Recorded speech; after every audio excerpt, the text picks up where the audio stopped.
Hey everyone, welcome back to the It's a Mind Game podcast. My name is Jade and I am a personal trainer and mindset coach specializing in female specific training protocols and disordered eating behaviors. So, first up, if you are loving the podcast or the YouTube, please do subscribe or leave a comment because it's going to help the channels grow. And with that growth comes the ability to help more women. So, that would be awesome if you could support the channel. Today, I wanted to dive in and talk to you about what it means to have food freedom, and in particular, what it means to you. So, we often hear food freedom be spoken about and referred to, but there's different assumptions on what food freedom is. And those assumptions can either motivate you to strive for it, or it can actually hold you back because you don't like the definition that's attached to it. So something that came up with one of my clients last week was if she was to be able to eat ice cream and have food freedom, she feels like that then means that she needs to be able to eat every kind of processed food. But when she's thinking about the foods she wants to be able to eat personally, she doesn't actually want to be able to eat everything because she holds particular values when it comes to food choices. And she doesn't want to sweep those away just so that she can fit into this food freedom category because it's really important to her. And I actually thought this was such a valuable thing to bring up. And that's why I guess the motivation for the podcast today is that food freedom doesn't mean you have to eat everything, but it does mean that you've got the confidence to say yes and no, coming from a place of joy and confidence rather than fear. I will get into more the fear side of things a little bit later because I want to keep it sort of like dot point simple so that you can follow along with the podcast and perhaps do this exercise at home. But first of all, think about foods that you want to be able to eat, because if you are thinking that you have to eat something and you actually don't really want to, you're not going to pursue it, and it's going to diminish your confidence and your capacity to try because there's so much resistance there because you actually just don't want to do it. But if you can begin with thinking and focusing on foods that you would like to be able to consume, that is the perfect place to start when defining what food freedom means to you. Second of all, something to consider is food rituals. So that could be something like, do you want to be able to have pizza every Saturday or Sunday night burgers, and have that as kind of a routine that you really, really enjoy, but at the same token, it's not the only day you can consume those foods, right? So for the most part, you want to have a takeaway Friday, but you've also got the confidence that if someone invites you out to dinner, that you can go out to dinner and enjoy a meal that you actually want to eat versus going, well, if I have pizza now, I can't have pizza on Friday. Or if I eat that now, I can't have takeaway on Friday. So starting to think about what kind of food rituals you want to have and what goes hand in hand with them. So for some people, they're very happy to have takeaway once a week, but they really don't feel comfortable having takeaway twice a week.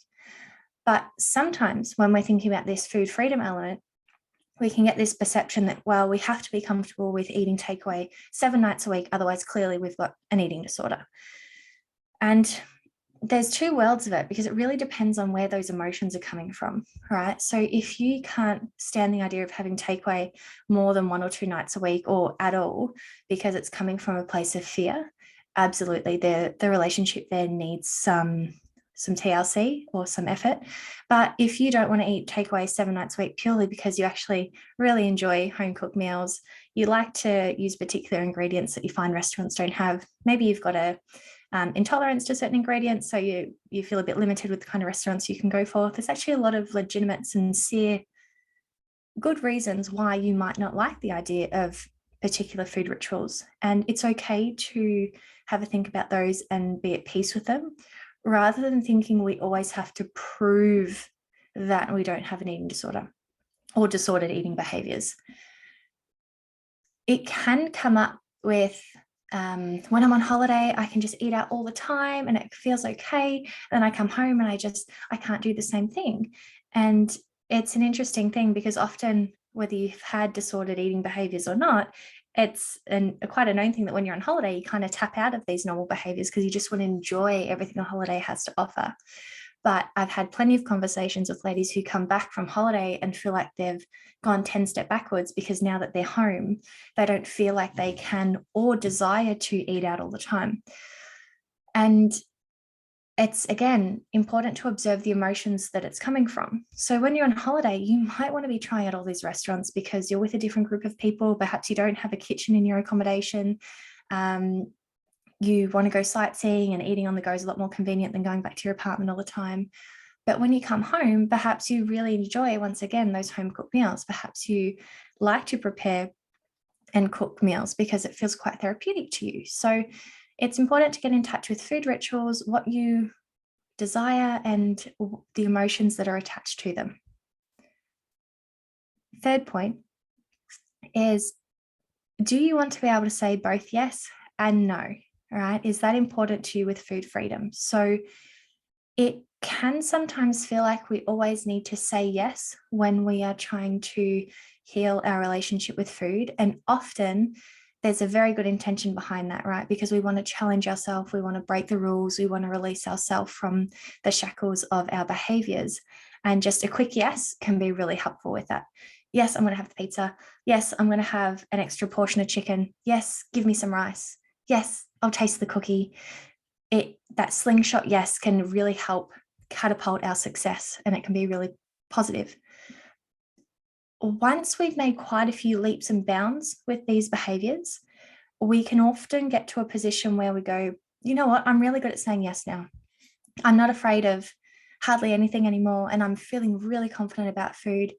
And now I actually want to be in a position where, absolutely, if I feel like having this food, I'm going to say yes. But perhaps if I'm feeling a bit full, I want to be able to say no. Or if I just don't feel like a particular food, I feel like an option that's, I guess, categorized as a healthy choice, that I don't want to feel like I always need to prove that I'm capable of making a calorie dense choice. Like, I want to be able to make both decisions. And again, this tends to happen a little bit further along the healing journey, but it's definitely something valid to bring up, because we can feel almost like we're at an emotional crossroad when we get to this position where we may even feel external pressure to answer a particular way or make particular decisions so that others don't question if we're doing okay, if we're having a relapse, or I guess proving ourselves all the time. So there's actually a really big confidence that comes from being able to go, yes, I can make food choices based on exactly how I feel, what I want, what I enjoy, but also being able to say no based on what I feel like, what I want, what I enjoy. And with either answer, it's knowing that it's coming from a place of joy and confidence and never coming from a place of fear. Because if we're making decisions based on fear, that falls into that territory of having a bit of a disrupted relationship with our food. Point number 4, where does the yes and no come from? That's pretty much what we just spoke about. So we want to make sure we're being clear on the emotional side of things and where that yes is coming from, where the no is coming from. Is it positive emotions attached? Thinking about eating for more reasons than one. So it's quite common to be in quite a mechanical state of eating where we feel like we can only eat if we're hungry, which brings on multiple challenges, because if you have been under eating for quite some time, a lot of our hunger signals switch off. So even though we feel like we're listening to our body, we're kind of desensitized to what our body needs, because those signals have kind of gone, oh, look, she's not listening to me anymore, so I'm not going to waste my energy trying to give her this flashing light because she doesn't look at it anyway. So when you're at the beginning of changing these behaviors, you may need to eat even if you're not hungry, and that's going to be a very positive thing for you to do. But at some point in time, when you're confident, your hunger cues are restored, you're eating the amount of food that your body needs in order to heal, recover, and have healthy processes. So perhaps your periods returned, you're feeling really high in energy, you've noticed you've got a libido, your personality's resurfaced. There's so many things that define that we are eating enough, or even sleeping better is another one as well. So thinking about, well, do you want to be able to eat just because you feel like it? Do you want to be able to eat because it's fun? Do you want to be able to eat just because someone made the most delicious brownie you've ever seen, and you don't want to miss out on the opportunity to eat it because maybe you won't get a slice tomorrow? All right, these things you might go, oh, that's really temperamental, it's not going to come up all the time. But it's important to think about, because again, if you don't know the kind of relationship you're striving for, how can you achieve it? Right? It's really important to know these things. And it's really important to know that what your thoughts on food freedom are now can absolutely change in a couple of days, a couple of weeks, a couple of months. In fact, they're going to change all throughout your lifetime, because your life goals are going to change, your environment's going to change, your personal opinions and perceptions are going to change. So while we have somewhat of a North Star at the moment when defining what food freedom is and what we're trying to work towards, being open and receptive to the fact that we can absolutely change our mind. And that's okay, because part of food freedom is having the confidence and being at peace to honor decisions that honor our health, right? And not feeling like we need to justify it to anybody. So again, just to go over that point is, are you going to be able to eat for reasons other than just because I'm due to eat, and other than just because I'm hungry? And you can factor in, as I said, someone cooking up a yummy recipe, a surprise lunch at work, going to the movies and having some snacks. I don't know, let's say you have kids and they bring home cupcakes and they want you to eat the cupcakes, or, there's such a variety of reasons why you might spontaneously eat that's not specifically for hunger, but it brings you so much joy, spiritually, emotionally, and physiologically.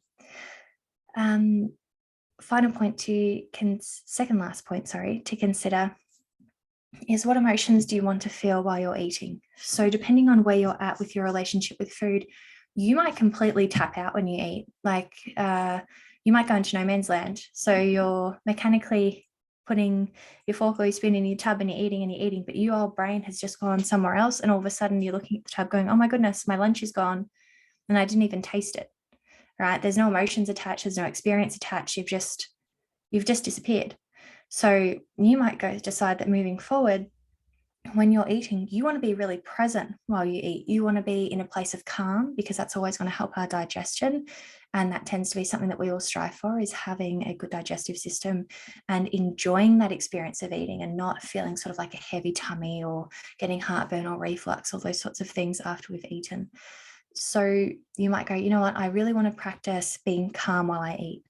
I really want to practice being present while I eat. So that could be setting up an environment where you're not distracted by the TV, you're not distracted by working and eating at the same time. It could be that you put a lot of effort into describing the food. What do I see? What do I taste? What's the texture I can get in my mouth? What does it feel like on my tongue? What can I smell?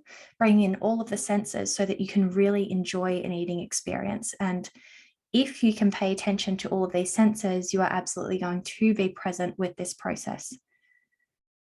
Obviously, if you're having meals with other people, it can be quite difficult to go on a complete sensory focus, but it could be something along the lines of, if you're talking to someone, you put your fork down, you say whatever you've got to say, and then when they're giving their feedback, that's when you have a bite and chew and you eat. And then, so you're not kind of doing everything at once. And that could mean that your mealtime takes a little bit longer, but it's an efficient way for you to get the best of both worlds, where you can be present with the person who you're speaking to while also enjoying the meal. When you think about emotions while eating, it can also be, just a fun little tip, really helpful to eat with people who really enjoy eating and being social while they eat. So in particular, when you're challenging food fears, if you want to eat a bigger portion, if you want to eat something that you wouldn't normally eat, and most of us have got a couple of friends or family members who, when they eat, it's the most effortless thing in the world. They look at the menu, they pick what they want, they have a chat, they have a laugh. And then when they're eating, you can just see how relaxed their body language is and how they pay no attention to anybody else's food, right? Because you might be in a position where no matter what you order, you're sussing out what everyone else eats. And we kind of think that therefore other people might do that too. But there's some people who make it incredibly obvious that they don't give a rat's about what anyone else is doing. They're just happy that they've got their meal in front of them. So it can be helpful to be in front of those people and witness that firsthand. So you can go, oh, you know what, I want to be that free and have so much fun while being near food versus being like really uptight, wound up, and sometimes even paranoid. Another thing, and this is the final point for today's episode, but obviously there's a lot more intertwined with these dot points. And if you would like more support with defining what food freedom means to you, send me a DM and reach out, because this is a really common conversation I have with a lot of the ladies that I work with. But the final thing is, what values are attached to your food choices? And what does that mean for you moving forward? So I'm sure many of you have heard this idea that in particular HA recovery means eating all the processed foods under the sun, and that's the only way you can recover. And obviously this is a gross exaggeration, because we don't have to eat processed foods at all really to recover from HA. But the focus tends to be that life is enjoyable if you can have processed foods and share food with people and go to social events and not have to have cooked the meal yourself, or be really, really uptight and particular about particular ingredients. So eating processed foods and having that sort of spontaneous energy around food is helpful to enjoying life and being social. So there's definitely an emphasis on incorporating those foods and being at peace with them. But that doesn't mean they need to be your like every food and only food of the day. Because when we're thinking about valuing our health, we actually know that eating whole foods most of the time is really beneficial to our body. So you might decide that your food freedom means that you're still eating whole foods most of the time, but you welcome and enjoy some processed foods daily throughout the week, whatever feels best for you. And that is what you call food freedom. So for some ladies, that could be, I make sure that I have a protein bar for my snack in between breakfast and lunch, and maybe I'm having a Magnum for dessert. And you know what? I'm really cool with that. And then whenever we go out for dinner, I'm going to make sure I order the most tastiest meal on the menu and not the lowest calorie meal. All right. And that's their, on the value system front, they're eating whole foods most of the time, but they're still enjoying some fun stuff, and they're happy with that balance. For others, they might have the idea that they work a really busy job and there's a really delicious cafeteria downstairs, so they actually want to be able to buy lunch from an eatery or a takeaway restaurant or a cafe Monday to Friday, because they've always seen the other people in their lunch in their office go downstairs, grab lunch, and it looks really fun and enjoyable and exciting, and they want to be able to do that, right? And that's great. That's absolutely awesome. But it's important for you to attach a value system to your food choices based on the quality of foods you want to be eating, and knowing that once again, these can chop and change. So if you are coming from a place where you might have orthorexic tendencies, eating a processed food twice a week might be really, really challenging. You're still working on it, but overall, you're sticking to whole foods most of the time. And then as you start to heal, that might change for you. You might go, you know what, I value the social connection that comes from eating out more regularly, or I value the joy of cooking a meal my husband or my mum or my sister or my brother or my roommate enjoys, and it just so happens that they love pasta. So I want to make sure that I'm always having pasta once a week with them, because my values now also aren't placed on specifically health, but on connection as well. If you can define some of the points that we've spoken about today, you're going to be on a nice little track of where you want to go, knowing once again, this can always evolve and change. Again, if you hear the word food freedom and your heart sinks, it's probably because whatever you think that means, you actually don't want. So the power in this strategy is it helps you actually strive for a better relationship with food, because it's going to be based on something that feels right to you versus based on something that everyone is supposedly telling you to do.